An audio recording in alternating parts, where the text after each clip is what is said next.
And then tomorrow is going to be our recap for the course. And then the rest of the course, you will have time to work on whatever on your final projects, and then kind of ask me for help when you need help with those and everything, kind of getting those through.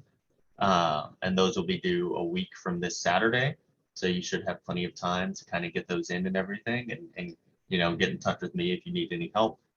And also, if you have certain assignments that you maybe have not submitted yet, please get those in. I'll still grade them, you know, and anything is better than a 0. So on the agenda for today, we are going to first talk about just like what surveillance is and how surveillance works. We'll talk about some of the components of surveillance, and then we'll talk about who surveils. Spoiler alert, it's not just the government. We'll talk about methods of surveillance and kind of some of the specific technologies that are part of it, as well as its history. And then we'll talk about how surveillance works today, and how it works more particularly with mapping today, as well as this thing called geosurveillance, which you all should have read about for the readings today by Jeremy Crampton. I hope the readings were good and interesting also. I hope they weren't too onerous or anything. Then we'll finish off by talking about disease surveillance, and then, you know, kind of like usual, we'll end just by talking about next class and other upcoming assignments. Before we get going, or do any of you have any questions about anything, or any concerns or comments? Okay, well then we can get going for now, but feel free to interrupt me if anything comes up. So we'll first just kind of introduce you to surveillance. So, you know, what exactly is surveillance? Does anybody have a rough definition that they can kind of give me before we get into it? Or how would you describe surveillance to someone who didn't know what it was? I would say like using technology to like watch or monitor something or someone. Yeah, absolutely. Does anybody have anything they want to add to that?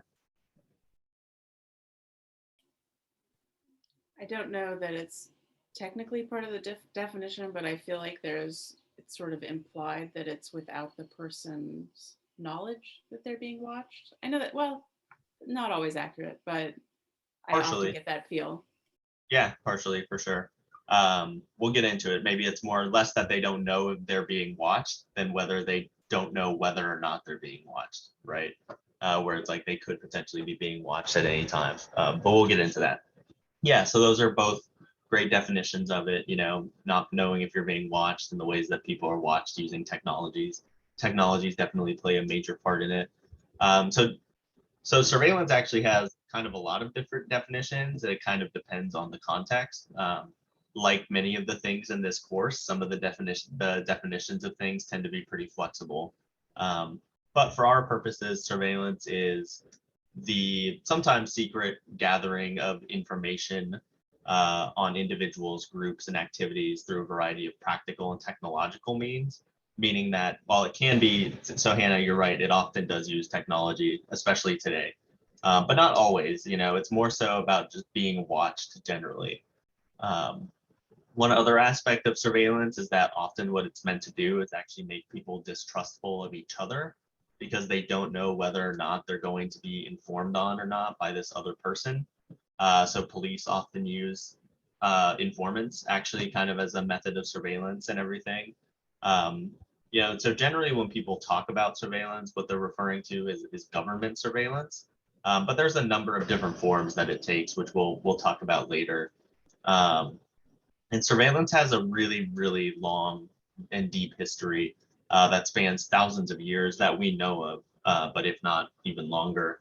And it doesn't manifest itself in the same way everywhere. So this is part of the class, right? Thinking about how space and place change things. So how surveillance works depends on its specific context. Surveillance in the United States, for example, doesn't work the same today as it did 50 years ago. And surveillance in the US today works a lot differently than it would in somewhere like China or India or Brazil. So when we think about surveillance, we also have to think about the fact that how it happens changes and how it functions changes based upon time and place. And so generally the connotations between the words behind the word surveillance are negative.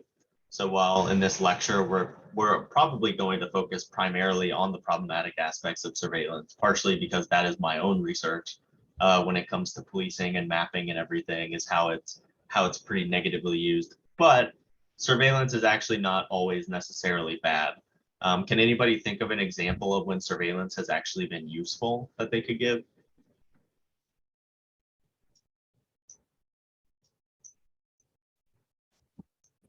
When there's like crimes and stuff and there's cameras set up and so they can kind of identify what happened.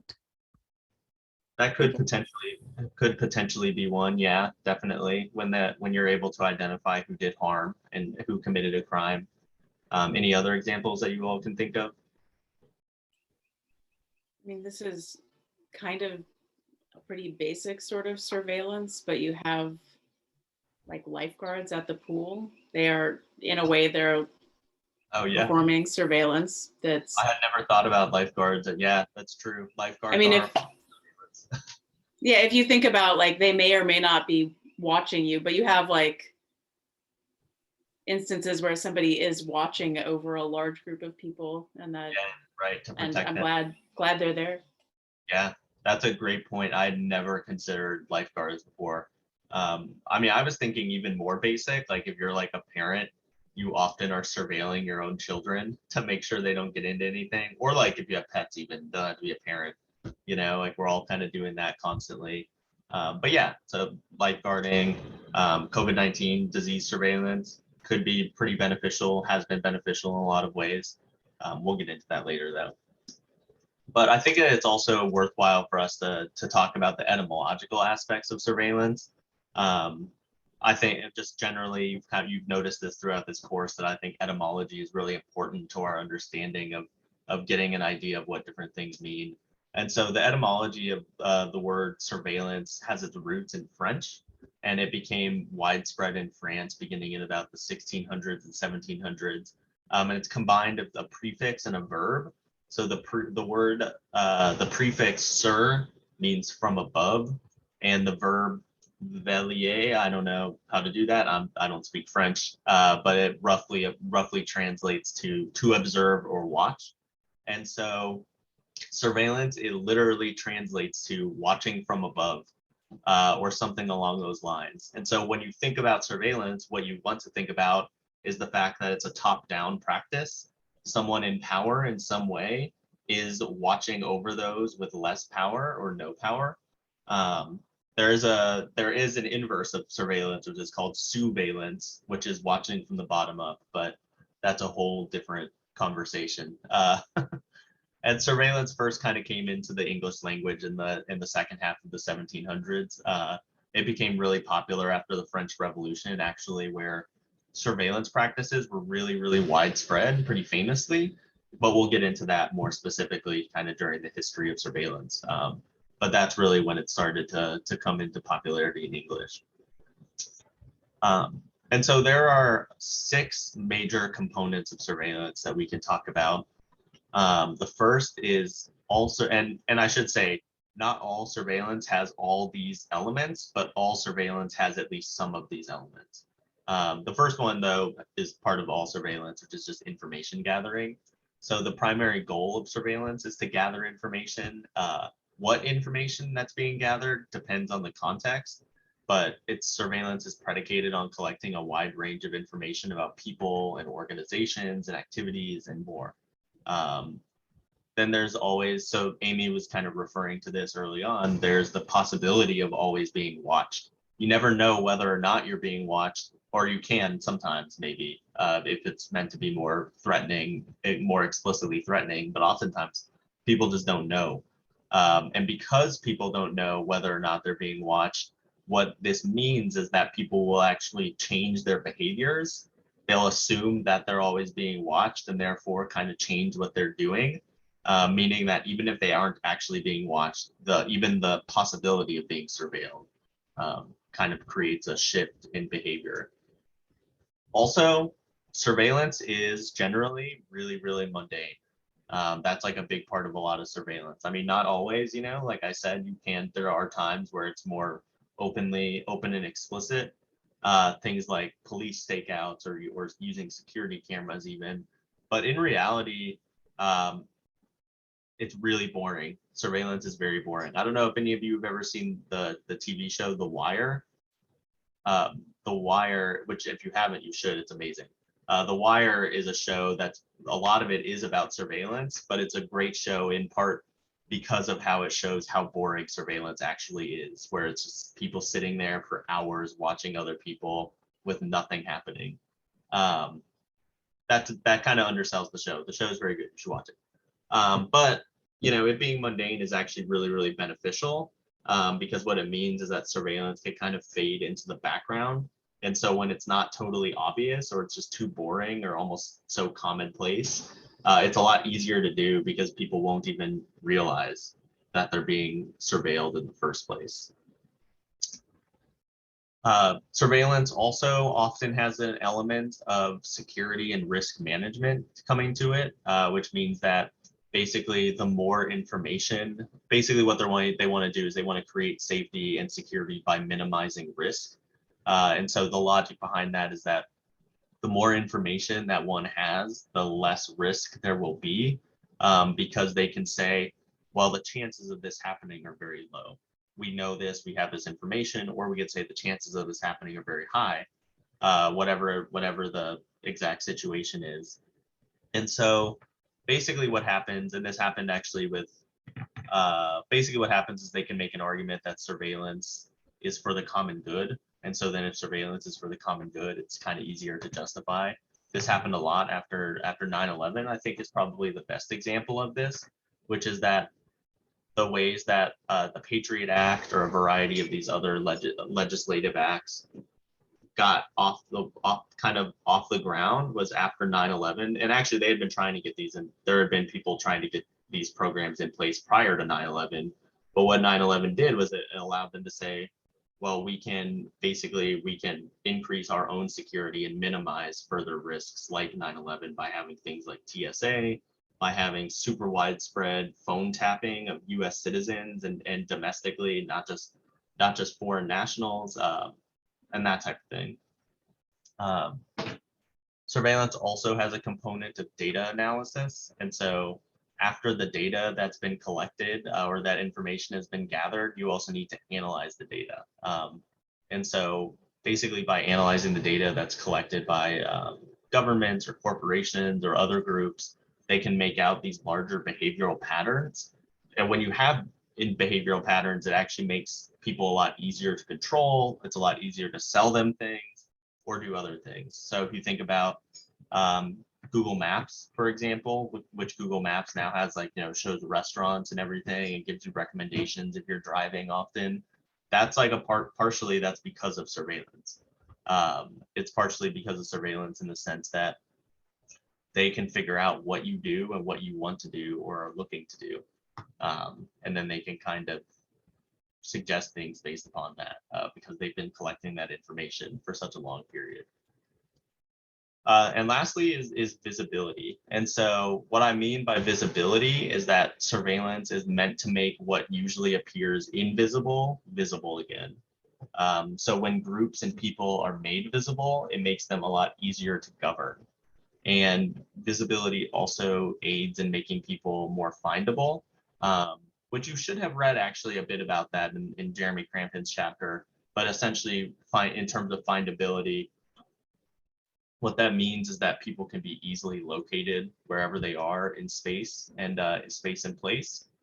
And as a result, that makes them essentially, governments are not really able to actually do very much unless they know where people are. And so for a long time, prior to the surveillance state that we kind of have now that uses all these digital technologies, it was a lot more difficult to control people, because you can know it's kind of harder when you say, well, I know there's people in this general area, but you can't necessarily do that. But we'll get into that with the history of surveillance. So something that's really essential for you to understand for understanding surveillance is the metaphor of the panopticon. The panopticon is probably one of the most commonly used concepts to describe surveillance and how it works today. Have any of you ever heard of the panopticon before? Or have any kind of idea of what the panopticon is or what it means?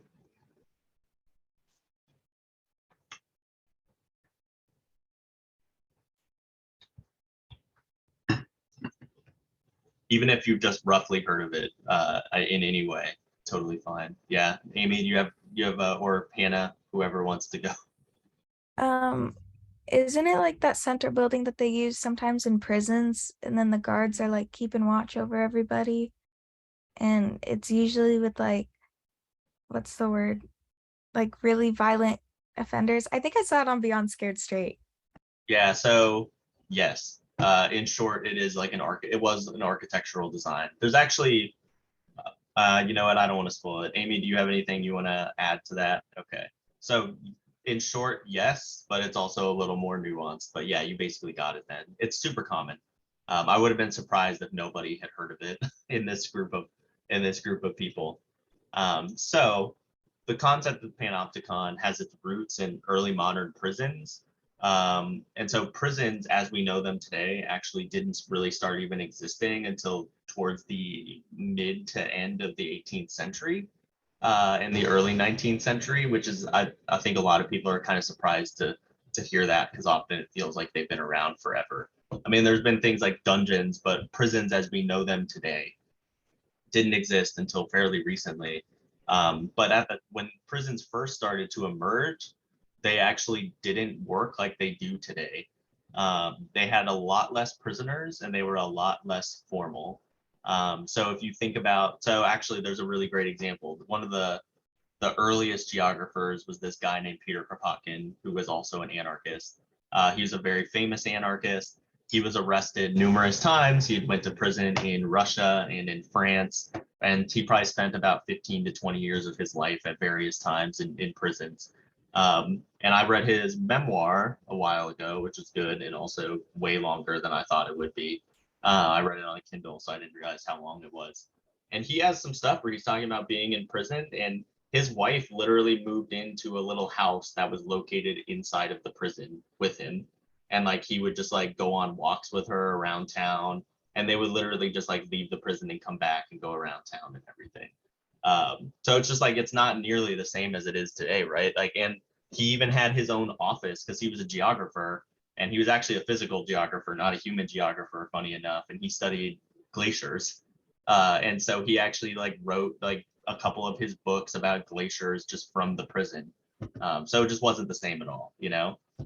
And so prison officials basically started looking for different ways to get rid of that, to formalize it more. So that way they could surveil prisoners in a way that would make them a lot easier to manage. So, I mean, if you think about that guy, that's not particularly easy to manage if he's able to do all those things, right? And so then comes Jeremy Bentham. So he was a English philosopher, and he developed the panopticon roughly in about the 1780s, just the blueprint for it. So the panopticon, Hannah, like you were saying, was initially an architectural plan for prisons that would kind of create this situation where prisoners never knew whether or not they were being watched because they didn't know whether or not and because they didn't know whether they were being watched, prisoners would then, in theory, discipline themselves and change their behaviors under that assumption. And so this is actually a really nice figure of how the panopticon would work in theory, which is, so Hannah, like you were saying, you put this guard tower in the middle, and what the guard tower can do is it can see into every prison cell and around it in a circle.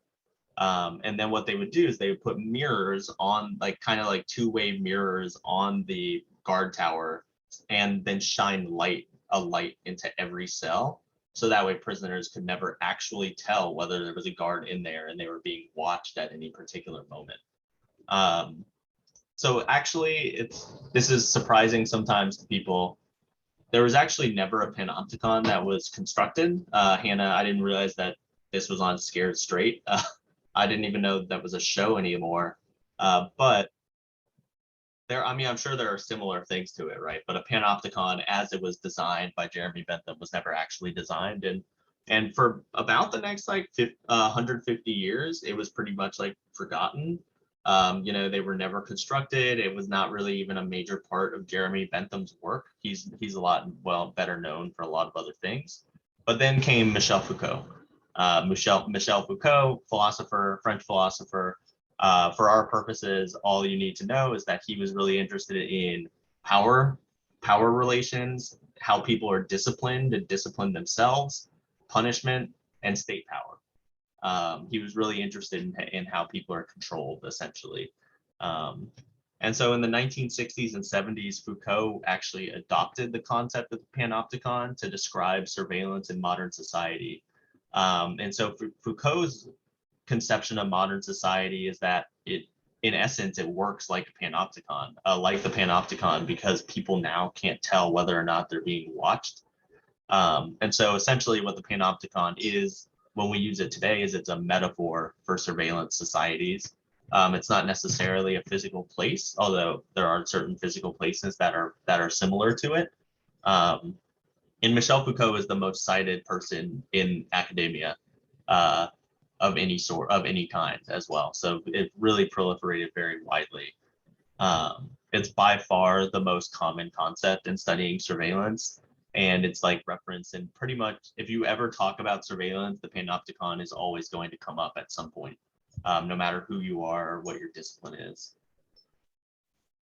So now that we've talked about surveillance kind of in a broad sense and just how surveillance works and what the components of it are, we'll now talk about two groups that primarily are the ones that are most responsible for surveillance, which are governments and corporations.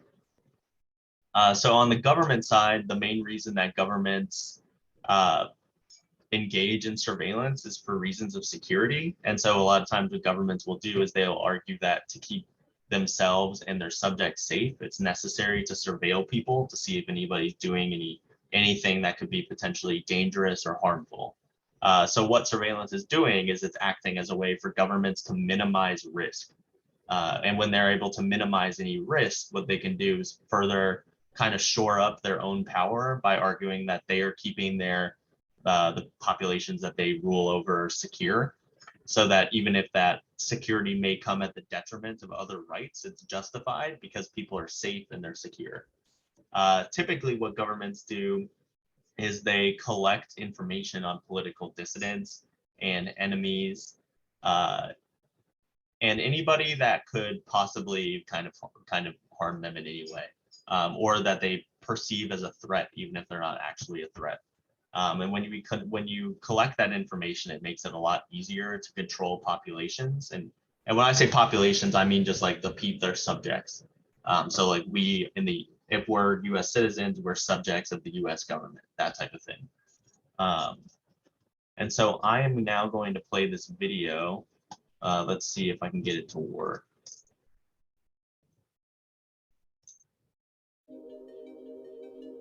Walking Can you all hear that?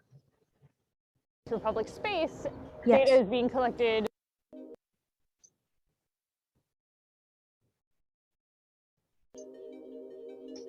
Walking through public space, data is being collected about people all the time in various forms. Surveillance technology isn't really invisible. It's something that you can see very easily if you know what to look for.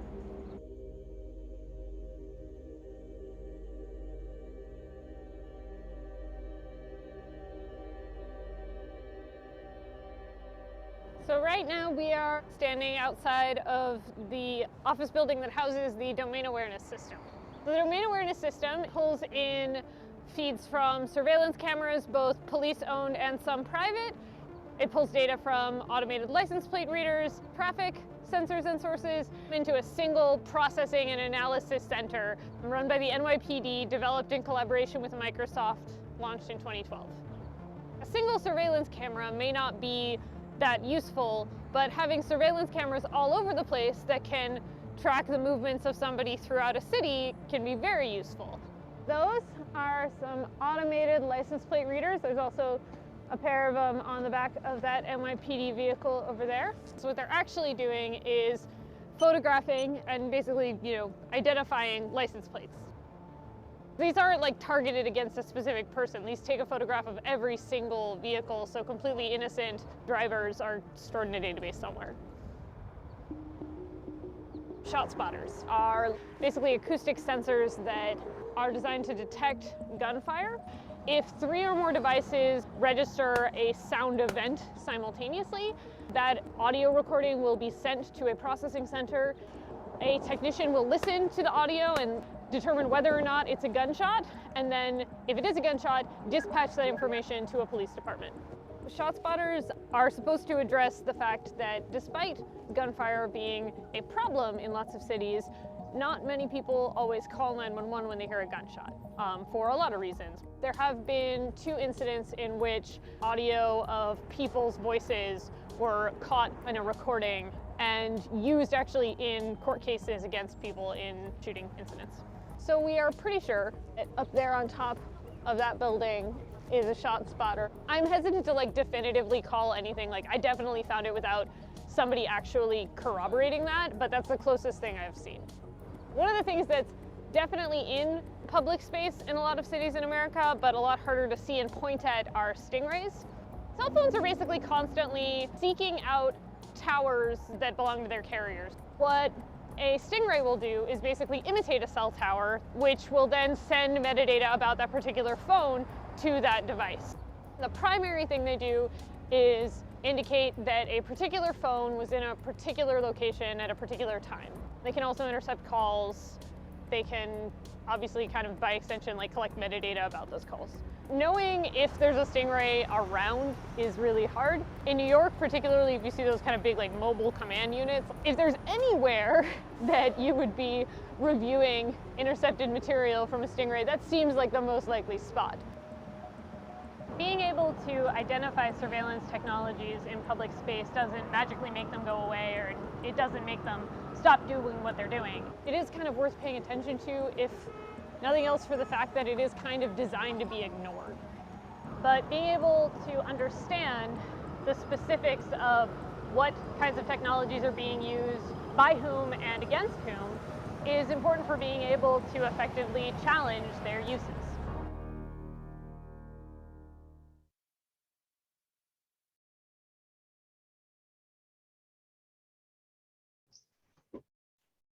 Was anything surprising about that video to you all? Any new information that you had never heard of prior? I mean, one thing that came up in there is that actually, which I didn't bring up before, is that surveillance is relational. And so like she was saying early on in the video, it doesn't matter what one camera for surveillance is not really that big of a deal. It won't do that much, but the combination of them will. As well as the fact that, and we'll get into this in a bit, but surveillance today is not really focused in on one single person. It's generally just large groups of people. So now we're going to do a little surveillance exercise. And so what I'm going to do is I'm going to put this all in the chat. I'm actually going to ask you to go to the CDC Environmental and Public Health Tracking tool that they have online, and then go to Monroe County and kind of go through there. And what I want you to answer, and so I'll put you into 2 breakout rooms. What I want you to answer is, 1, what do you find surprising just about this website that you found? 2, which of the 6 components of surveillance do you see in this tool, which I'll post all those in the chat as well. And then 3, do you think that the benefits of these kind of tools kind of outweigh the risks to privacy or other issues that come with surveillance? So let me put this all in there. And I will, real quick, let me post those six components of surveillance for you.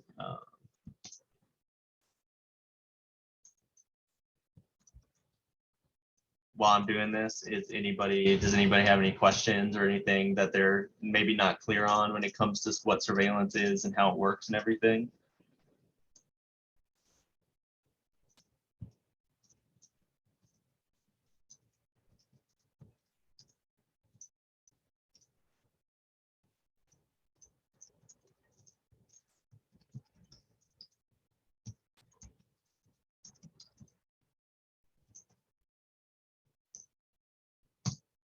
Okay. So now that those are all in there, real quick, I see that Zach, you just joined. So Zach, we're about to do a little exercise. So I'll put you into breakout rooms.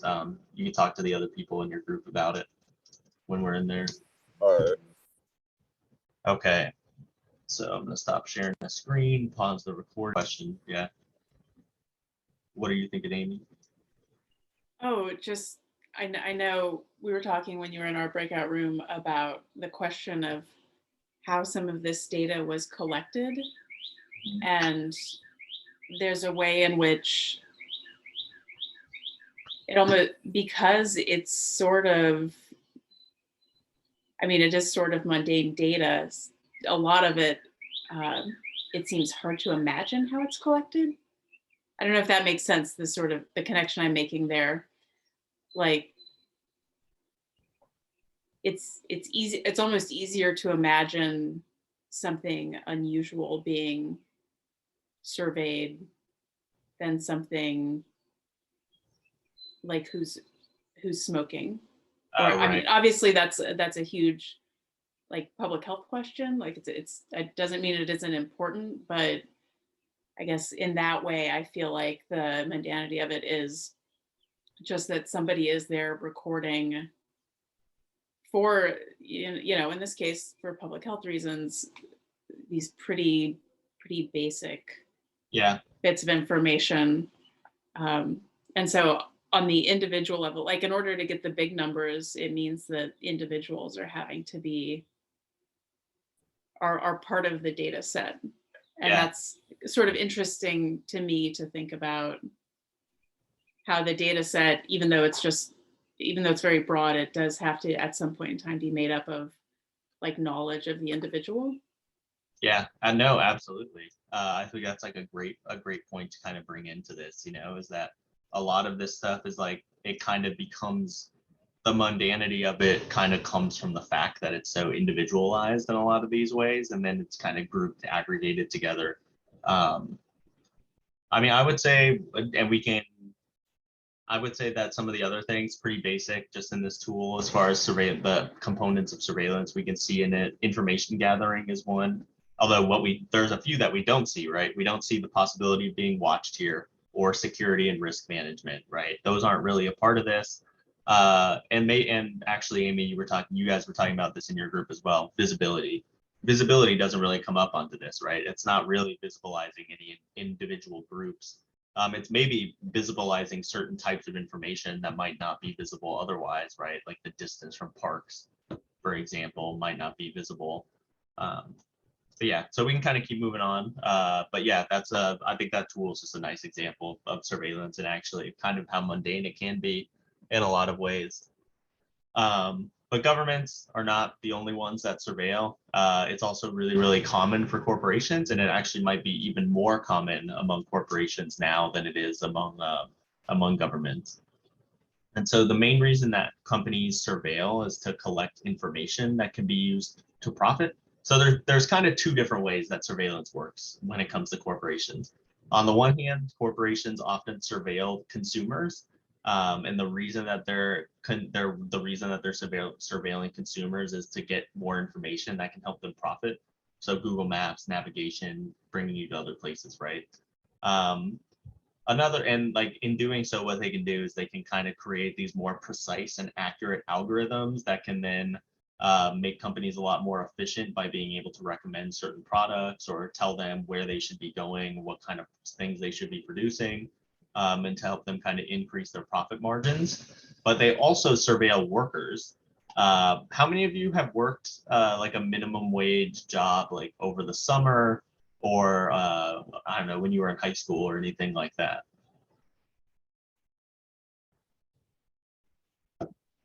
I have. What did you do, Hannah? What was your job? I've been a couple things that I guess were minimum wage. I was a hostess at Texas Roadhouse in Texas, which is always kind of funny. I was a personal assistant for my loaded neighbors, and I've been a like a shift lead at Ulta, and it doesn't sound minimum wage, but they never gave me a raise because corporate. And when you were working there, were there like security cameras and stuff? Maybe not the second job, but at the other two.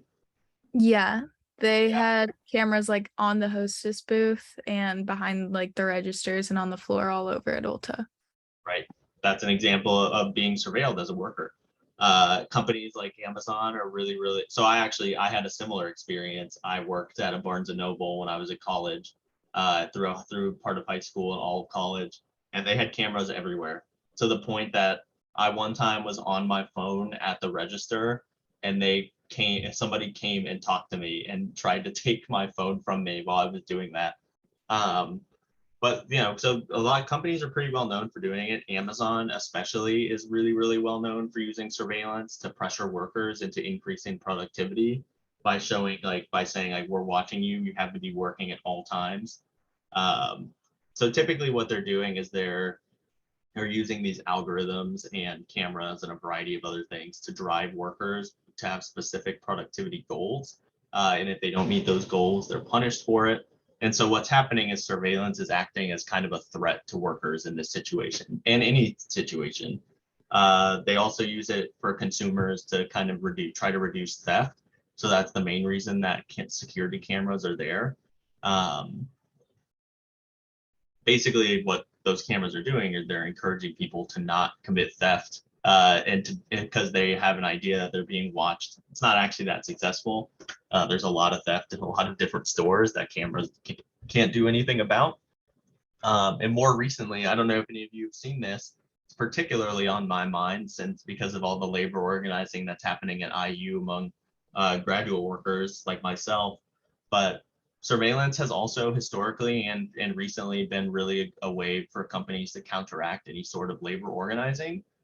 So surveillance often acts as a form of intimidation that keeps workers from organizing unions or striking, or doing anything similar. And so this has actually happened at Amazon recently, and specifically in Bessemer in Alabama at their Bessemer warehouse, which recently failed to unionize in part because of surveillance pressure from Amazon, where bosses were constantly watching people to make sure that they weren't actually doing anything, they weren't actually surveilling. So I might show you just a real brief clip of news from that. We're not going to watch this whole video. Repeated backlash from its workforce over alleged unsafe. Amazon has faced repeated backlash from its workforce over alleged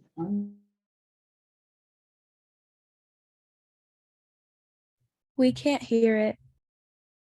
has been accused of Thank you. Let me reshare. of its workers.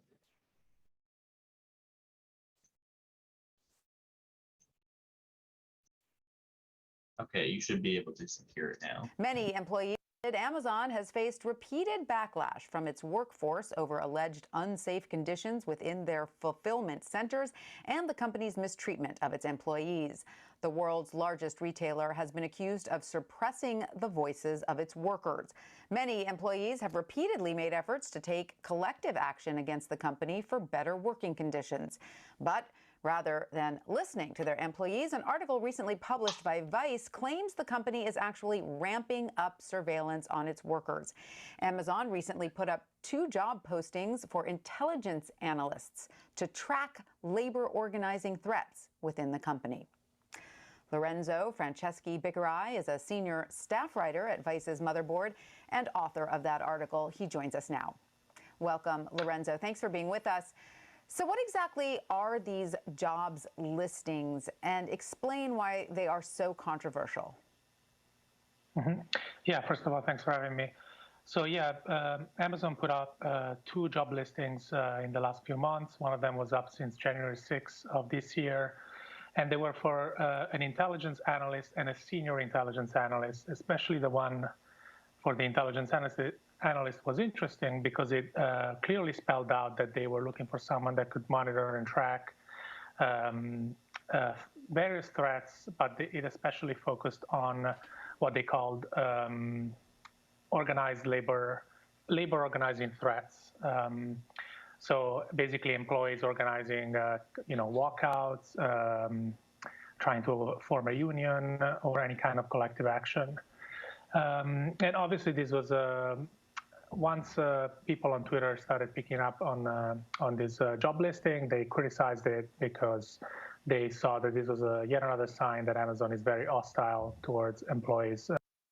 Okay, so that's probably you. I think you all kind of get the gist from that. I'm going to continue the PowerPoint, but it's very common. So Amazon doing that is they're certainly not the only company to do it. Even IU actually has similar. They don't hire intelligence analysts in the same way that Amazon is doing, which is just so obvious on its face. But they do similar things. They have like a thing. They have a thing called the public safety team that they use, and essentially it's just a bunch of people that go and watch any protest. And so when a lot of us were out picketing this past semester, trying to get a union, they were there at pretty much every event, just sitting there watching us from a distance. And so there's basically a lot. I just want to kind of give you a quick taste of just some of the specific forms that surveillance can take on. So it can take place in terms of monitoring phone calls or CCTV cameras, like we've talked about, drones, so both military and commercial drones that people have, remote sensing, GPS, GIS, monitoring your internet history, monitoring your purchase history, voice assistants, both on cell phones, but also smart home devices, smart doorbells and cameras. Those are big ones, especially smart doorbells, because they just like record anybody who happens to walk by. And way more, those are just kind of a few. So I think we can skip this exercise because you all have a good idea of it. I'm just going to pull up this page so you all can check it out though. So this is a very pretty cool map where it's showing what cameras have or what cities have the highest density of CCTV cameras in the world. So number one is Chennai, which is in India. And you can actually kind of like zoom in and see how many cameras there are. And what you can do through here is you can actually scroll through and see how many CCTV cameras there are per square kilometer, as well as how many CCTV cameras there are per person. So in that first map, it was doing it per square kilometer, trying to figure out how many there are there. And so Chennai is like by far the highest. But in terms of how many CCTV cameras there are per person, it's actually not quite the lowest. And so what we can do is we can kind of actually do comparisons of different cities. So if we wanted to look at Beijing, for example, in comparison to LA, we can see that in comparison, LA has almost nothing. Whereas in Beijing, they have like a really, really high number. Or if we wanted to go to, let's see, Cairo. Cairo in comparison has very few CCTV cameras. What's another city we can find on here? London has a pretty high number of CCTV cameras. Not quite as high, but definitely a very high amount for how large the city is. And so this is just a cool tool. The link is in the PowerPoint that I posted, so you definitely all should check it out. And actually, this might even be kind of out of date in some ways, because in China, in Beijing especially, they've been putting in a ton of new security cameras pretty recently. So now we can kind of talk about the history of surveillance very briefly. So, as we've kind of talked about before, surveillance is nothing new. It's existed at least as long as societies have existed as we know them. The thing that kind of differentiates surveillance today is digital technologies, but the basics of surveillance have been pretty consistent over time.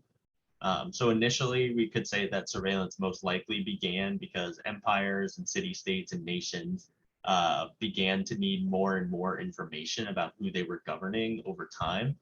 And it became particularly prevalent when populations became large enough that it was difficult to track. It was difficult to manage them without some type of surveillance. So pretty much every society has in some way surveilled populations, but the specific ways that surveillance works is kind of dependent on the time and place. So we can think about in ancient Egypt, one of the earliest written examples of surveillance comes from there. There's a lot of descriptions about how Pharaoh Ramses used surveillance to gain information about and defeat the Hittites at the Battle of Kadesh in 1274 BCE.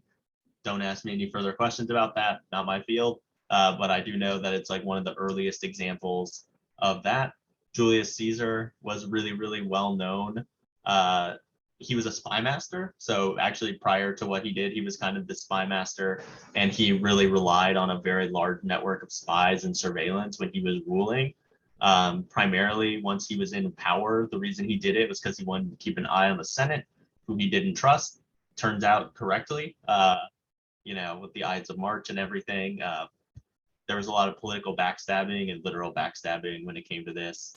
He himself was also a spy at certain points in his life, and was actually taken prisoner and almost enslaved at one point when he was like in his 20s or something. It's kind of interesting. During the French Revolution, surveillance probably kind of started to become more like we know it today, where it was a lot more common. So Maximilian Robespierre and the Committee of Public Safety at the peak of the French Revolution instituted a new form of surveillance in the form of these things called surveillance committees. So what surveillance committees were they were these 12-person committees throughout France, that were basically in every town and every city, that were told to identify and monitor and arrest anybody who did not support the revolution. And that is how the word surveillance made its way into the English language, was through that. I just think this slide is, so I should say, like, we'll talk about this for just a second, but please get a load of this picture on the top right. So another example of surveillance comes kind of directly from Western religions. So if we think about this, Abrahamic religions like Christianity and Islam have a very close affinity with surveillance, because there's this idea that there is this God who is watching you at all times for everything that you do. And so, you know, this probably sounds somewhat familiar, right? Literally watching from above. And we can think of this kind of as another form of the panopticon. Relatedly, can anybody think of another type of kind of surveillance that's somewhat related to religion? Now I say very somewhat. I'll give you a hint. It tends to be related with December, within that month. Santa is kind of a surveiller as well. You know, people don't usually think about it that way, but he's literally watching you at all times to make sure that you're acting good and everything. Or the elf on the shelf, which is so creepy. That usually hits better when it's closer to Christmas, rather than like in the middle of June, in the early June. And so an early example of American surveillance actually comes in the form of these things called lantern laws. So what lantern laws were they were these series of laws that were passed and primarily used in northern states prior to the U.S. Civil War. They were most common in New York City, actually, and what they did was they basically mandated that anybody who was a free but not white had to carry a lantern at night when they were unaccompanied by a white person. And so literally when we talk about lantern laws, they were a way of making people of color, and specifically Black people, more visible to white people. And so what they were doing by holding laws was essentially, or holding lanterns, was first of all demarcating white people from Black people, because white people didn't have to carry lanterns and they didn't have to be seen, but Black people did. But also literally just making sure that people could keep an eye, like white people would be able to keep an eye on Black people. So there's this notion, you know, we're going back to threat. There was this perception that free Black people were a threat. So that's a very early example of lantern laws in the U.S. And then we have this thing called COINTELPRO, just kind of fast forwarding a bit, is another really famous example of surveillance in the U.S. So COINTELPRO is short for the Counterintelligence Program. It began in 1956. It's classified when it ended, which kind of actually leaves the possibility open that it's still running. We just don't know for sure. And it was a program that was funded and run by the FBI to surveil dissidents and political enemies, civil rights activists. It had a really, really huge range of famous political and cultural figures that they surveilled, especially a lot of people that they thought were communists. So some people that were pretty notable, Martin Luther King Jr., the FBI wiretapped his phone and blackmailed him using the information they had gained about affairs that he had had. And maybe a little bit of a trigger warning, but some of the blackmail, they actually tried to blackmail him into committing suicide, which he didn't, using that information. Muhammad Ali was constantly being harassed by the FBI. Angela Davis, a really famous, important historian and philosopher, but as well as kind of an activist, was surveilled because of her association with the Black Panther Party and the Communist Party in the U.S. James Baldwin, both because of his civil rights activism, but also because of his sexual orientation. He was a gay man, as well as Jane Fonda. A lot of people don't realize that Jane Fonda, for a very long time, was surveilled by the FBI and harassed by them under COINTELPRO. Outside of the United States, one of the most famous surveillance projects was that of the Stasi in East Germany, which lasted from about the 1950s to the late 80s at the end of the USSR's kind of fall. So the Stasi was East Germany's intelligence service that was very similar to the FBI. They're best known for these mass surveillance programs, and East Germany was the most surveilled country in history that we know of. And so at its peak, the Stasi employed 90,000 full-time employees, 170,000 full-time collaborators, and so informants, and many, many more part-time collaborators and workers. So to put it in perspective, 1 out of 63 East Germans were somehow employed by the Stasi, so over 2% of the population, which led to really high levels of distrust because people felt that even the people they were closest to, they couldn't say anything to because they didn't know if they would be informed on or anything. So we could either take a break right now for 5 minutes, but we had to make it kind of a hard 5, or we could kind of just power through it. Which would you all prefer?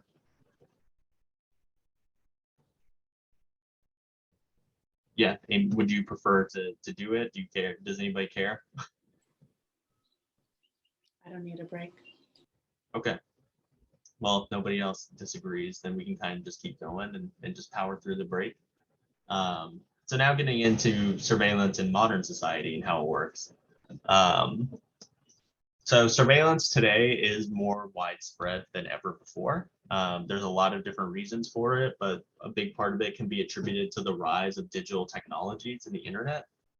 Because of how common digital technologies are, governments and corporations and these other groups that surveil have more opportunities to surveil than they did ever before, and in ways that were not possible before, right? Like now you can, if you buy things on the internet, your entire purchase history can be found, whereas that would have never been possible before unless you kept receipts. And so surveillance today tends to be very, very mundane. And a lot of times it's things that people don't even notice. So your cell phone is often used for surveillance. Targeted advertisements are a form of surveillance, a very annoying form of surveillance, but a form of surveillance nonetheless. Health trackers like this watch I'm wearing are pretty common examples. And because it's so mundane, that's kind of what makes it possible for everyone to be surveilled. And actually, a lot of times people surveil themselves without even realizing it necessarily. And because of how common and mundane surveillance is today, everyone is surveilled. So whereas in the past, it tended to be people who were more outspoken or more well-known were the ones being surveilled, today it's just everyone. So you don't have to be important or famous or politically active or anything else to be surveilled. Instead, the thing about contemporary surveillance and what gives it power today is that it's predicated on observing and studying everybody, regardless of whether they actually have any relationship to any of these types of things. And in the past, when people were surveilled. So there's the big difference today, whereas in the past when people were surveilled, they were often they weren't usually complicit in their own surveillance. You know, a lot of times like they were just being surveilled without their knowledge. But today, people are often complicit. Actually, surveillance is really, really powerful today, and particularly powerful because people actually make it possible. So, for example, when you use your cell phone or a navigation app or health trackers, or you allow cookies on your browser, those are things that you're doing that are actually making surveillance a lot more easy. And so people are now kind of generally implicated in their own surveillance, which is kind of ironic. Not to say that people are responsible, just to say that your everyday actions can kind of like enable that, you know. So we think about it in terms of how it can show consumption habits or help with advertising or a variety of different things. And then this all brings us to the issue of luxury surveillance. So did any of you read the article on luxury surveillance? And you think you can give just like a brief kind of tell us what it is or how you would define it?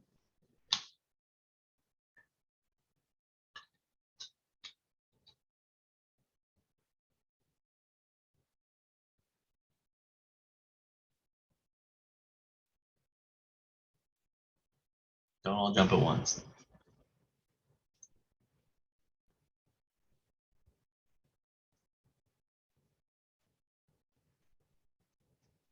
Okay, so that's fine. So luxury surveillance is a form of surveillance where people pay for the privilege to be tracked, monitored, and therefore like kind of quantified, so turned into a number. And so luxury surveillance is defined by how it actually reflects other forms of surveillance that aren't voluntary. So in the article, one thing they bring up is that smartwatches that people wear or health trackers actually have a lot of similar functions to e-carceration and ankle bracelets. But like we actually have to consider the fact that while we talk about e-carceration and ankle bracelets, those are not voluntary. People are forced to wear those. Whereas with these types of things, they're doing essentially the same thing, but people are actually paying to wear them. So often kind of this sign of conspicuous consumption.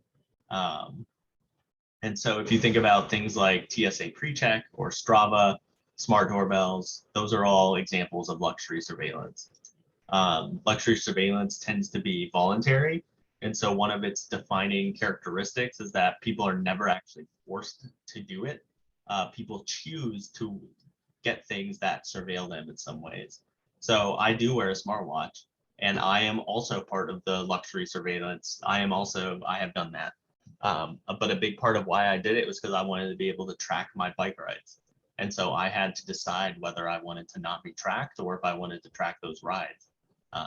And so I ended up, getting one because I think it's just important for me to kind of be able to do that. But the difference is that I knew I was doing that and I knew what I was getting into when I decided to get a smartwatch. We talk about it in terms of social status. And so oftentimes luxury surveillance is a way of showing its kind of conspicuous consumption, keeping up with the Joneses, as some people would say. So if you think about this, many of the devices that are used for luxury surveillance, like Apple Watches, are actually like status symbols. So having an Apple Watch shows that you can afford an Apple Watch, and it shows that you have style in terms of fashion because they're very fashionable now. And they're pretty good looking, and that's like a big part of it. And so this is actually one of the primary motivations behind luxury surveillance and why it's so widespread. It appeals to people's desires for increased social status, and through conspicuous consumption, it allows people to kind of connects the desires for social status with surveillance, making surveillance actually appear as a way to show how good someone is or how wealthy they are or whatever else, how much status they have. And so it actually makes luxury surveillance really, really difficult to challenge as part of it. And, at the heart of luxury surveillance is profit. There's a profit motive. Companies connect surveillance devices with social status because they want to make money. In the end, that's what it's all about. And so they profit in a number of ways from the data they collect. So biometric, locational data, and more are really, really big business. And actually, a lot of times companies sell the data they get from luxury surveillance to other companies as well. And so there's both profit, there's profit that comes out in two ways. There's profit from consumers just purchasing the devices in and of themselves, but there's also profit from the fact that the data that's collected from those devices can then be sold. Which brings us to advertising. And so this is probably the type of surveillance that you actually are all most familiar with in your day-to-day lives. I really love this cartoon also. I don't know if any of you have ever thought this, where you kind of have a thought where you're like, man, I should get that thing, and then there's an advertisement for it. It's so weird, you know, it's so creepy a lot of times, but besides governments, probably the largest surveillors in the world are corporations. Potentially, I don't know. I mean, I guess it's hard to know without statistics, but I would say maybe corporations are even bigger surveillors than governments these days. But typically what they're doing is they're surveilling so they can more efficiently target their advertisements to consumers, and in theory can create demand that would lead to a higher profits. So a majority of large companies do some sort of surveilling today, but especially prominent are actually like internet-centered companies. And so companies like Google or Amazon or Facebook, these tend to be the largest surveillors today. It takes the form of advertisements as well as user inputted data. And these companies can surveil because the infrastructure that they rely on is usually proprietary. So it's owned by them. It can only be accessed by them. As far as social media and search engines go, so we can take Facebook and Google, for example. Each of them owns the software that powers their websites and social media sites. So what that means is that any move a user makes on Facebook is tracked by Facebook, and then Facebook can then sell that data to advertisers. Thus, for Facebook, surveillance is really, really profitable, and it actually has very little risk of losing money, even if the advertisers themselves don't gain any revenue from it, because Facebook gets paid no matter what. And so that's actually a big motive for continuing surveillance and expanding surveillance. We can talk about targeted advertising. So let's watch this. Let me see how long this video is. I'm thinking we could watch this video on surveillance, but if it's too long, yeah, let's watch this video about targeted ads on Facebook. Can you all hear this? Yes. Okay. Here's how Facebook executives talk about their mission. Our new mission. Our mission at Facebook. To build communities. Building community. Bringing the world closer together. And Facebook does connect people. It has over 2 billion users worldwide. But it's important to remember this. At its core, Facebook is an advertising company. Almost all of its revenue comes from advertising. And Facebook is selling your attention. They're really good at this. Almost $500 billion good. We're going to take a look at how Facebook ads work and why they're so effective. And full disclosure, Vice News and just about all the other news outlets you follow buy ads on Facebook.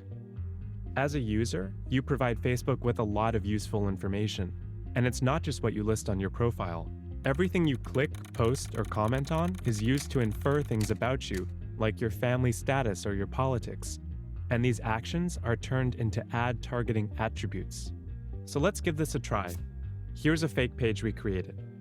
With some money, we can push content from this page to people we want to target. This is Facebook's ad platform, which is used by every advertiser, brands, small businesses, Russian operatives, and of course, political campaigns. The first step is to create an audience for your ad. You can build, say, a left-wing Bernie Sanders supporting audience, a tech early adopters audience, or a cat lovers audience. You can limit your ad to a specific location, from country to state to congressional district.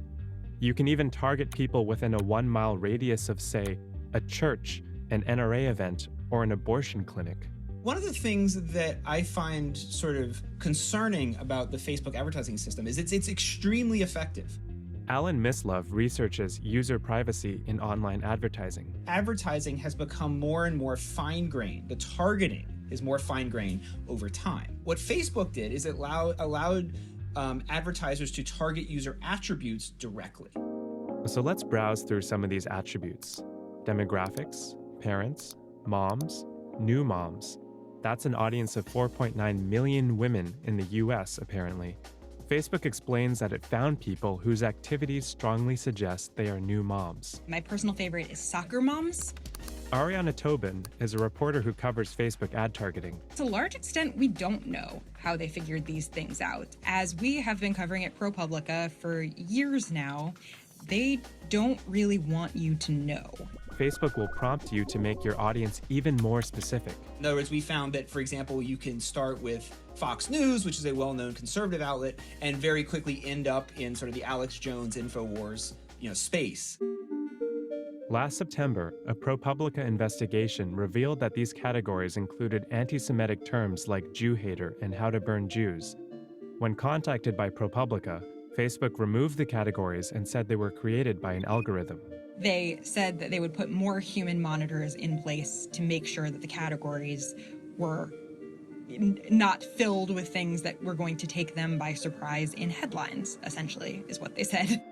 While Facebook doesn't let you directly target people by race or ethnicity, there are options for those who have an affinity for certain groups, except white people. After outcry over how these categories could lead to discrimination, Facebook turned them off for ads that mention housing, employment, or credit. But as with many Facebook rules, there's a workaround. In his research, Alan found Facebook's interest categories can be just as biased. You can use the names of celebrities, musicians, movies, things that are mainly popular among one racial or ethnic group. A Facebook spokesperson said there's no place for discrimination on the platform, and that interest targeting is a common practice in media. The company also said that it carefully reviews the categories it makes available to advertisers. Here's something Facebook's about to turn off. Some of these categories are derived from third-party data brokers, which collect consumer information like your income level, net worth, and where you shop.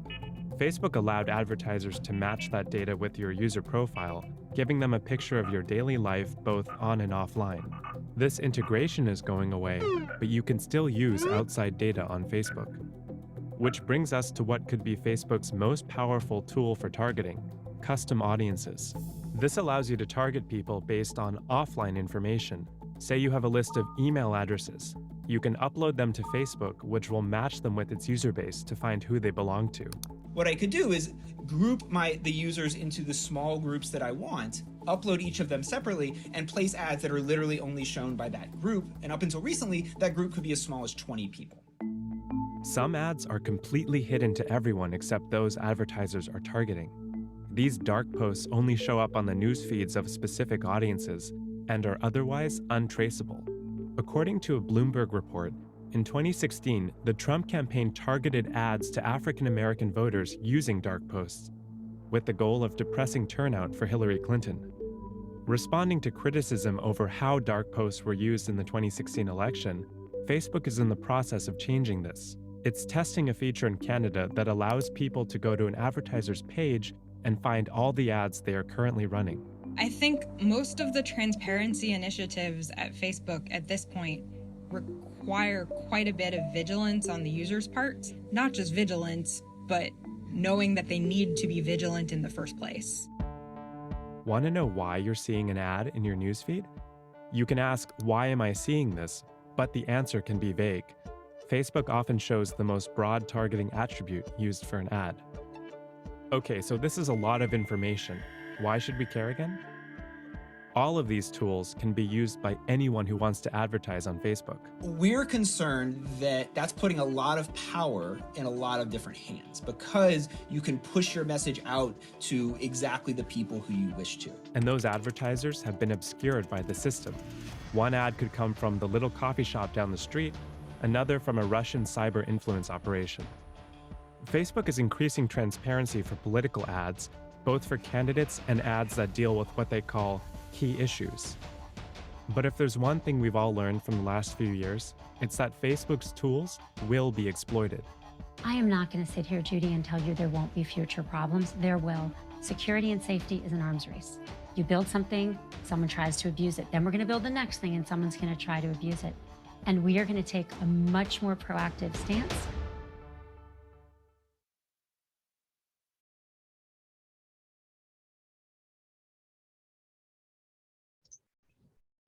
I don't know what you all think about it. I find that somewhat disturbing, just to think about how targeted advertising works and how much power companies like Facebook have.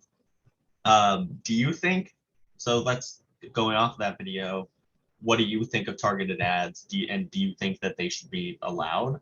Do you think that that's something that should continue, or do you think it should be banned like some of the people in that video were saying?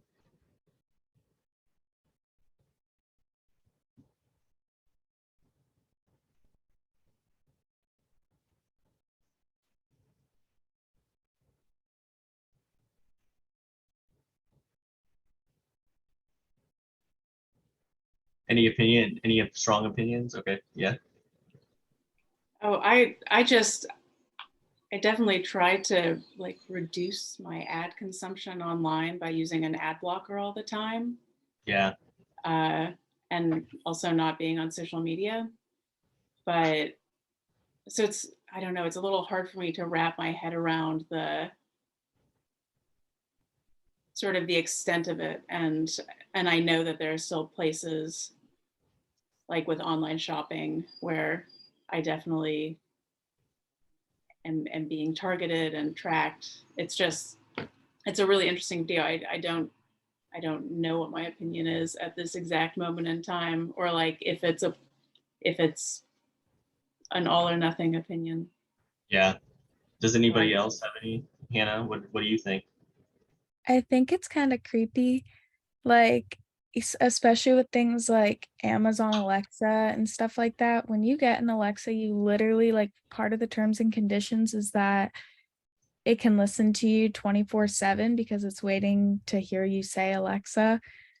But also then it, like, if you're talking about like, oh, I need to get a new dog collar to your friend, as soon as you open your phone, you're going to get a ton of ads full of like dog collars. Oh, And right. yeah, I think that's really weird. I think it's creepy. It's super creepy. So there's in surveillance studies for a long time, what people would say was that your phone or your phone is not actually listening to you and what you say. It's just that the algorithms are so effective and so accurate that it makes it feel, kind of makes it feel like it's listening to you. For a long time, that was true. But in the past few years, with the kind of the increase in these smart home devices and everything, it's now actually both are true. It's true that the algorithms are very, very accurate and very effective, but it's also very true that that you are definitely being listened to, and what you were saying is definitely being listened to. I myself am guilty of this. I have a Google Home, not in this room, but but in my living room as well, that I use to control the lights and stuff. But we can kind of keep going. So real quick, let's do this exercise with the Atlas of Surveillance. So I'm going to pull up the Atlas real quick just so you all can check it out. The Atlas of Surveillance. So when you go to it, you're going to click See Map. And what the Atlas of Surveillance is it's a really cool mapping tool where it essentially shows different types of mapping in different areas. So when you click on them, it'll tell you what's the technology and what's the agency that's using it. And so I'm going to put you into breakout rooms. I'll give you, let's say, like five-ish minutes. Here is all the info you need, and I'm going to put those 6 components of surveillance back in here real quick. Okay, and so now I'm going to put you into breakout rooms, but essentially what I want you to do is go to Bloomington. I'm going to stop sharing my screen. What I want you to do is, first of all, go to Bloomington, and when you're in Bloomington, kind of look at what type of surveillance is here. And so then go to Indianapolis and see what kind of surveillance is in Indianapolis, and then go to Atlanta, Georgia. And then what I want you to talk about is the differences that you see between those, what's surprising to you, why exactly would Atlanta looked a lot different from Indianapolis and Bloomington. And then if you decide to look at another city, which feel free, what city did you look at and what did you find there?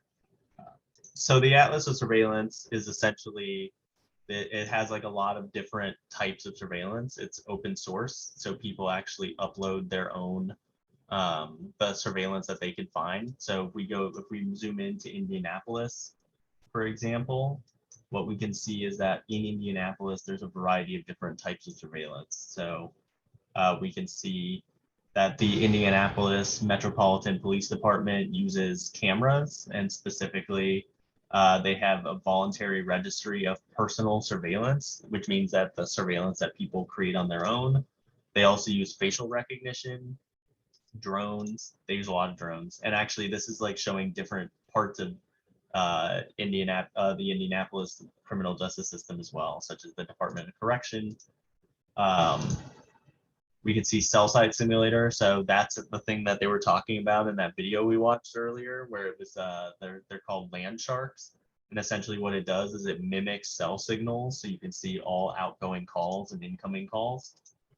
Automated license plate readers are really common. But so we can see though that Indianapolis actually doesn't really have that many in the areas around it, actually don't have that many different types of surveillance. You know, it tends to be things like shot spotter, so gunshot detection, as well as drones and cameras, right? But now if we go to Atlanta, once we can get there, just a second. I'm just gonna zoom in. Okay, there we go. But if we go to Atlanta, what we can see is that there's, and zoom out a bit, what we can see is that there's actually a lot of different kinds. And so when we click on Atlanta to see what types they have, there are over 25 different kinds of surveillance. And it's not just in terms of policing, but also airports use facial recognition. There's a lot of body cameras, predictive policing, which is essentially it's the software that tries to say, like, we think that a crime is going to happen in this area, which is very problematic in a lot of ways, and a variety of these different things. And so I guess even if we all didn't do this even if we all didn't do this necessarily, what reasons would you see that Atlanta's would have so much more surveillance than somewhere like Indianapolis or Bloomington?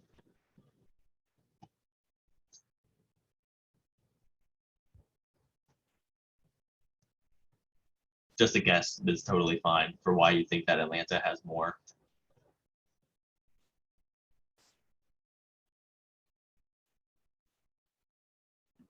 Maybe higher crime rates. So that might be a part of it, and maybe a part of it would just be that not so much that there's higher crime rates, but just that there's more people in Atlanta, for sure. What other reasons could you all think of for why there would be more surveillance in these areas?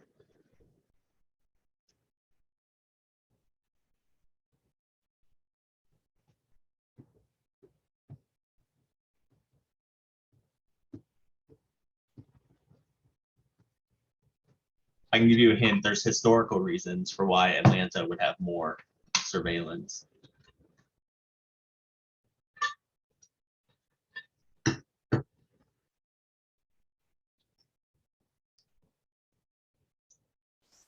Okay, well, I'll just spoil it for you all. Oh, actually, I just saw this, John. Absolutely. So systemic racism. Atlanta was one of the capitals of slave trading historically, and it was one, and not just Atlanta, but Georgia was kind of a center for the civil rights movement. And so what happened as a result of these kind of histories of Jim Crow, of slavery, of civil rights struggle in the area, is that there's a lot more surveillance, and there's just a higher population of people of color that live in that area than most other areas in the US. And so what that does, we were talking about, right, the reasons that governments often surveil is because there's these perceived threats, and so they want to keep safe. And so that would be a part of it, which would be these police departments are going to surveil a lot more. They're going to do a lot more. They're going to do a lot more to kind of track individuals throughout this. Does this all kind of make sense to you all? So I didn't realize what time it is, so I'm actually going to get going through the rest of the lecture, which we're just going to kind of talk about examples of surveillance. And I'm probably going to have to kind of speed through it, maybe skip a few, so I'm sorry about that. I didn't realize we only have about 12 minutes left in class. So a really famous example of surveillance in modern society is Edward Snowden and the NSA. Snowden was a CIA contractor, and he was contracted to the National Security Agency, where he worked on cybersecurity. His primary job was to surveil people by listening to phone calls, going through emails. And in 2013, he leaked thousands of classified documents about US government surveillance programs that had been secret previously. So these programs had a really long huge range and covered almost everyone in the United States, but also globally, actually. Following 9/11, so this is related to 9/11, the US government had began surveilling all citizens. The goal was to find any potential terrorist activities in theory, but in reality, what happened was that 9/11 ended up justifying a lot more the expansion of surveillance infrastructure, which then allowed for more surveillance to occur. And as far as we know, this is the largest program of surveillance in US history, so large that the extent of it isn't even known outside of these classified government programs that we've found out about. Outside the US, China is probably the most surveilled country in the world, or one of them at least. So it's primarily done by the Chinese government, but also corporations a lot of times in conjunction with them. And so the goal is to collect as much information as possible. And because the population is so large, 1.4 billion, it's essential to the Chinese government that they have enough information so that way they can be governed. Typically, they utilize digital technologies, so cell phones and the internet especially.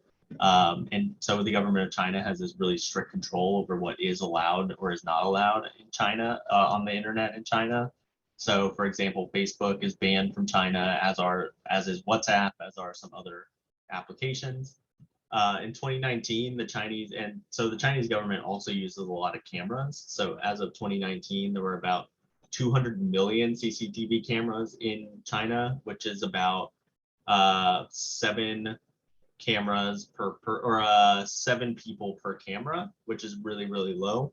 By I think it's like kind of expected that soon it's going to be more, up to about 626 million CCTV cameras, which would be about 2.2 people for every camera. Then famously, there's this thing called the social credit system. The social credit system is this method of surveillance in China where essentially it surveils people all the time and digitally calculates their trustworthiness. And so if people have a low social credit score, it kind of closes a lot of options to them, such as being able to get a cab or take the subway or anything else. And so because people can't really opt out from the social credit system unless they're very wealthy, they have to do it, otherwise it'll make their lives more difficult. So it's kind of this enforced surveillance that people know is happening at all times. And as far as mapping goes, mapping is really critical to surveillance because we have to know location. And so mapping is used to make people findable, which means that it makes control easier by being able to visualize people in space. And so there's a couple spatial components to surveillance when it comes to it. There's GPS, which is really common, and there's remote sensing, and then there's GIS. This relates to geographic surveillance or geographical surveillance or geosurveillance, which describes broadly the ways that geography is used to surveil people's geographic activities. And what geosurveillance is when you track geographical activities by seeing where people go, the routes they take, the frequency at which they go, and the speed, and so on. And what it's dedicated to doing is making people findable in a number of ways. So not actually all of them are using maps. So we can kind of look at it in terms of GPS and remote sensing for sure, but also cell towers are often used to triangulate people's locations. And that's not necessarily predicated on mapping. And then geosurveillance essentially works as the co-optation of geography for the purposes of gathering information and finding where people are. So we've already kind of talked about navigation apps in this class today, so I think we can kind of move on. But just know that navigation apps are really important for surveillance because it literally, these companies like Google are literally collecting a ton of data about where people go and how they do it and everything. This is more my research actually, which is geosurveillance often takes these more overt and more explicitly violent forms. So like the adoption of crime mapping. So in the past 30 years, the use of GIS in police departments is just like totally skyrocketed. Pretty much every police department in the US now uses GIS in some way. And what police departments do is they use GIS and mapping to track and surveil people. And so they offer a lot of utility for police departments because they allow them to more specifically find where crimes happen and find these patterns of crime, which in turn supposedly allows them to decrease crime rates by assigning police officers, more police officers to specific areas, creating new tactics and strategies and so on. But there's actually a lot of issues with this. And particularly actually the assumptions that are being made here. And so because maps are assumed to be authoritative, crime mapping is kind of thought of as a representation of reality, but that's not true. Crime mapping actually overemphasizes very specific types of crimes, like property crime, for example, while underemphasizing other kinds of crimes, such as wage theft. So what that means is that crime maps aren't really representing crime, they're representing specific types of crimes, and specifically the kinds of crimes that are often blamed on poor people and people of color. And the fact of the matter is that crime mapping actually doesn't show crime, and certainly it doesn't show harm. What it does show is where police officers are making arrests. And so crime mapping is kind of a self-fulfilling prophecy, where certain areas appear as if they have a lot more crime because there are more police there. And when police make more arrests in an area, it makes that a place appear as if there is even more crime happening, which then results in more police being stationed there and then more arrests. I feel like it's kind of like a weird thing to explain at first, but like once you start to see it, you start to realize that's what's happening. You know, these crime maps never show other types of crimes. They never show white collar crime. Because like crime is not everything that's harmful is criminalized, and not everything that's criminalized is harmful necessarily. So we kind of just have to look at crime mapping very critically and understand that it's not actually showing what it often implies it is. This is just a nice exercise. We'll kind of move from it. And then there's this project that was called Mexico Indígena. Pretty famous in geography in the early 2000s. What it was a project led and developed by the American Geographical Society in the early 2000s. Broadly, the goal was to map parts of Mexico that were historically isolated and had not been conquered. And what they were trying to do, in theory, was they were trying to map these areas that hadn't previously been mapped out. And so that was why the American Geographical Society went there. That's what they were telling the people who were there, who lived there. But it later came out that the entire project was funded by the Department of Defense. It was actually a total scandal within geography when this happened. But yeah, the Department of Defense actually was funding it because they knew that those areas were historically these central points of political dissidence and resistance historically, and they needed geographical data about the area in case there was ever the need to invade or for future military action.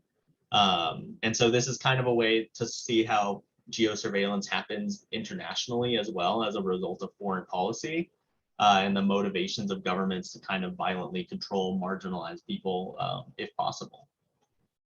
And then there's disease surveillance.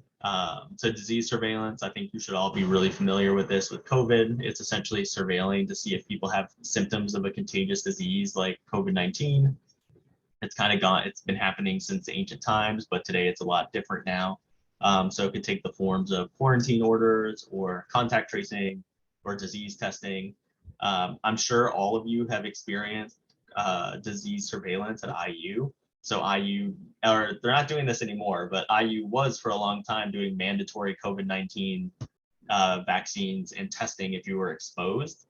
And so that's an example of how disease surveillance is working even at the scale of the university.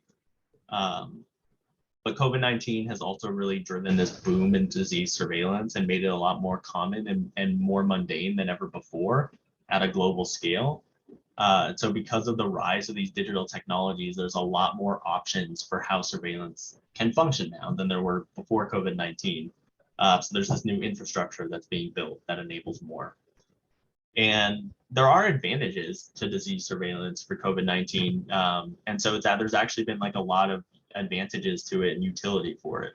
So in South Korea and Singapore, for example, they had a really, really high level of success in stopping the spread of COVID-19 through disease surveillance, which led rates of COVID-19 to be a lot, way, way, way lower than places that didn't institute any disease surveillance. But the problem is too, is that COVID-19 actually kind of helped justify expanding surveillance infrastructure by invoking public health, by saying that this is for public health. It makes it seem like it's totally reasonable and okay. And what that means now is that surveillance schemes that maybe weren't acceptable previously are a lot more commonly accepted, like if especially if they're incredibly invasive. So contact tracing apps are a very good example of this. For contact tracing apps, basically say exactly where people are and what they're doing when they're exposed to COVID. And in Singapore, for example, that data, which was originally anonymous, is now being used in criminal cases, even though it had initially been promised to only be used for COVID-19. So sorry I had to go through those last slides so quickly. That was my mistake, but I hope you all kind of got the gist of it. The slides will be online if you want to kind of go over them more closely. And if you want to talk about them, I'll be here. So for tomorrow, we are going to be recapping the course.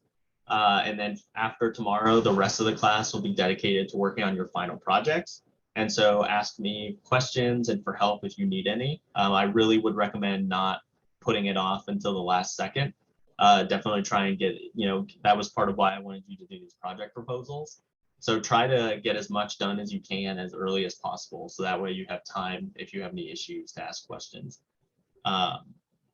Tomorrow is going to be activity 6 is going to be due, which is a comparison of 2 articles that are about gerrymandering and how to lie with maps. And then, so basically what you want to think about now is you really want to get into final project mode, be working on your final projects. And if there are assignments you still haven't turned in, I would really recommend turning them in. I'll still grade them, and anything is better than a 0. And with that, I have kept you all about a minute late. So thank you for working with me in that way. I'm going to stop recording, but I'll stay back for a few minutes if anyone has any questions.